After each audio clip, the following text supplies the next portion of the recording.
Everyone, এটা ছিল সরস্বতী পুজোর দিন। তো সকালবেলা মানে ভোরবেলা 5টার সময় উঠেই এটা জামা পরে নিয়েছিলাম। আর এবারে তো সরস্বতী পুজো অনেক তাড়াতাড়ি দিতে হয়েছিল। আর প্রতিবারের মতো আমি এবারেও আমার বাড়িতে দিয়েছি। এই পুজো আমার ছোটোবেলা থেকে বাড়িতেই দেওয়া। আর সরস্বতী পুজো কিন্তু প্রতিবারই আমাদের বাড়িতে হয়, সেটা ছোট করে হলেও হয়।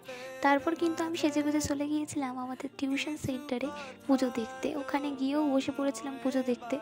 আসল কথাটা হলো, মার পুজো দেখতে আমার কিন্তু বেশ ভালো লাগে। ওই জন্য একবার পুজো হয়ে যাওয়ার পরেও আমি আবার মার পুজো দেখতে বসে পড়েছিলাম।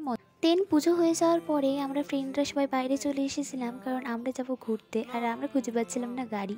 তারপরে কিন্তু অনেক কষ্টে পেয়ে গিয়েছিলাম দুটো টোটো। তারপরে সবাই মিলে চলে গিয়েছিলাম একটা রিসর্টে ঘুরতে। রিসর্টে যেতে হলে আমাদের এই পুকুর সমান নদীটাকে পার করতে হতো, আর আমরা সেটাই পার হওয়ার চেষ্টা করছিলাম এখানে।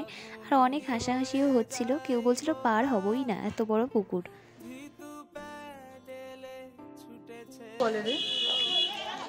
এটাকে নদীর ঘাট বলে না, না এটাকে কি বলে?